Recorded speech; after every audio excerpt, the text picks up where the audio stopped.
అని ఉంటే మీడియా ఊరుకుంటుందా? రాముని జన్మెక్కడని అడిగేంత మూర్ఖుడు ఉన్నాడు ఎవడన్నా?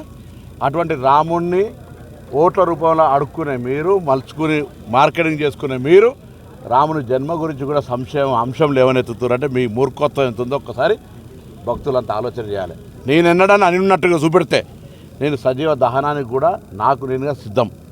అనని మాటలు ఆపాదించే విధంగా మాట్లాడితే నీ రాజకీయ రంగు తెలుస్తూ ఉన్నది. అదేవిధంగా ఇలా ఆ వీడియో ప్రత్యక్ష ఇక్కడ ఎమ్మెల్యే ఎవరు, కేటీఆర్ ఈయనిద్దరు దోస్తులు నన్ను క్రిటిసైజ్ చేస్తారు. రాముడు జన్మెక్కడ అన్నారు, అక్షింతలు ఎక్కడ అన్నారు, మీ అమ్మ కుట్టినవా అని మళ్ళీ నేను అమ్మ పేరు మీద రాజకీయం చేస్తున్నా అంటున్నాడు. నేను మా అమ్మ పేరు మీద రాజకీయం, అమ్మ ప్రస్తావన తెచ్చింది ఎవడు? అమ్మను రాజకీయాలకు తీసుకొచ్చింది ఎవడు? దాని తర్వాత హుస్నాబాద్ నిండు అంబేద్కర్ స్టాచ్యూ దగ్గర బతికున్న మా అమ్మను పట్టుకొని ఆత్మ ఘోషిస్తుంటావు విధవా. నువ్వు మళ్ళీ మా అమ్మ కాలు ముక్తా అంటున్నావు. ఇలా నాకు ఎంత బాధ కలుగుతుండొచ్చు. నేను ఎన్నడైనా ఏదైనా రాజకీయ పరంగా ఎవరైనా వ్యక్తిగతంగా కుటుంబాలను విమర్శించుకున్నామా? ఇవేందో రమేష్ బాబుతో ఇంత పెద్ద శత్రుత్వం ఉన్నా ఎన్నడూ కూడా వాళ్ళ కుటుంబ సభ్యులనే మాట్లాడలేదే. ఇలా నా అమ్మను పట్టుకొని బతుకున్న అమ్మ, నా తల్లి రోజు 4 సార్లు ఫోన్ చేస్తుంది, అందరికీ తెలుసు. ఏడికైనా ఆశీర్వదిస్తుంది.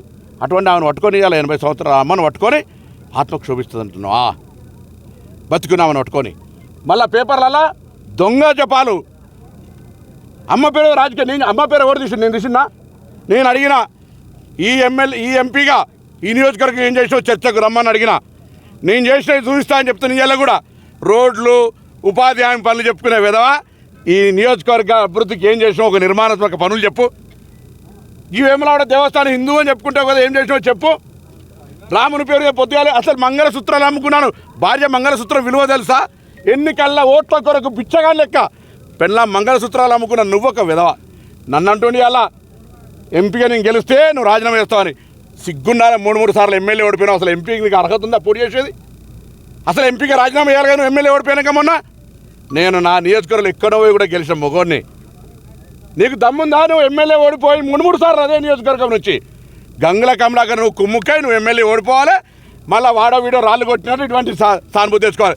హుస్నాబాద్ నియోజకవర్గాల మొన్న ఎమ్మెల్యే ఎలక్షన్లో 8,000 ఓట్లు వస్తే వాళ్ళకు 1,00,000 ఓట్లు వచ్చినాయి. నాకు పార్లమెంట్ ఎన్నికల బండి సంజయ్ పోటీ చేసినాడు కూడా వినోద్రావు ఓట్లు వస్తే నాకు ఆయనకు 5,000 తేడా ఉంటే 3వ స్థానంలో 20,000 ఓట్లు కూడా రాలే. వీళ్ళు మాట్లాడుతూ ఉన్నారు. 100 మంది లేరు ర్యాలీలా. మా అటువంటితో ఎవరో కార్యకర్తలు కోపానికి వస్తున్నారని పెద్ద ఫోర్స్ క్రియేట్ చేసి భారతదేశంలో ఉన్న నరేంద్ర మోడీ ప్రభుత్వాన్ని మొత్తం ఉపయోగించి 300 మంది పోలీసులు పెట్టుకుని చెప్పిన అయ్యా మేమేమనం చాలామంది హుస్నాబాద్కి వస్తుంటారు పోతుంటారు. రంగట్ల ఎలుకతురు తిరిగి హుస్నాబాద్ సిద్దిపేట రోడ్డు మీద 100 మంది చచ్చిపోతారు. ఆయనలో ఇల్లొక్కడు 5 ఏళ్ళలో ఎన్నడూ రాలే. ఆయన గురించి పట్టించుకోదని కార్యకర్తలకు పొద్దున్నే దండం పెట్టినా. ఆ పోలీసులు కూడా చెప్పిన ఎందుకే 300 మంది పోలీసులు ఆయన ఎవడే ఉంటాడు? ఆయన రెచ్చగొట్టుకోవడానికి మొన్న కూడా మొహరం పండుగకి ఏదో రాళ్ళు వేసుకొని అప్పుడున్న సిపిని ట్రాన్స్ఫర్ చేసిండు. ఎప్పుడు కూడా మతపరమైన అంశాలు రెచ్చగొట్టాలి. అసలు కేసీఆర్ గారు కూడా ఏమన్నారా పోయిన ఎన్నికల్లా?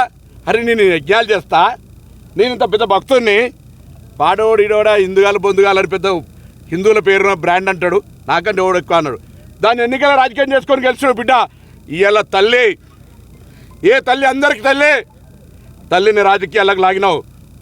నేను ఈ తెలంగాణలో తల్లులందరినీ కోరుతున్నా, వాళ్ళ భారతీయ జనతా పార్టీ నాయకత్వాన్ని కోరుతున్నా. నా తల్లి ఇలా శోభిస్తుంది, మనసు బాధపడుతుంది. మా అమ్మది ఏడుస్తుంది. బిడ్డ నా తల్లి గురించి మాట్లాడినావు, జాగ్రత్త. ఆవేదనతో చెప్తా ఉన్నా. నిన్న మొన్న నాకు తెలుసు మా మిత్రులంతా మాట్లాడితే ఒక్కొక్కరోజు రాత్రి నిద్రపోలే. అటువంటి పరిస్థితుల్లో మా అమ్మ గురించి అందరూ తెలుసు కదా, కుటుంబం మా కుటుంబం నేపథ్యం. వాడు నా తల్లి గురించి మాట్లాడతాడే. మళ్ళీ పేపర్లలా వాట్సాప్లలా అమ్మ పేరు రాజకీయం చేస్తుంది. నేను అన్న అమ్మ పేరు తీసినా ఎప్పుడన్నా ఇన్నిసార్లు ప్రెస్ కాన్ఫరెన్స్ చేసినామా? ఎవరన్నా ఎక్కడన్నా నా కుటుంబ సభ్యుల పేరు చూసినామా? వీడియో చూడండి. నేను మీ అమ్మని అనలే, మీ అమ్మ అని ప్రత్యేకించి వీడియోలో.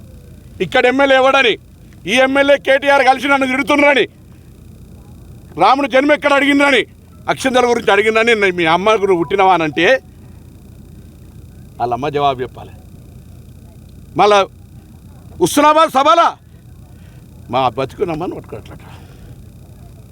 అందరు కోరుతున్న దండం పెట్టి ఇటువంటి మూర్ఖుడు మనకు 5 ఏళ్ళు ఎక్కడ కనవల్లే. ఏ ఊర్లో తిరిగిండు అడుగుని, ఏ ఊరికి ఏం చేసాడు అడుగురి.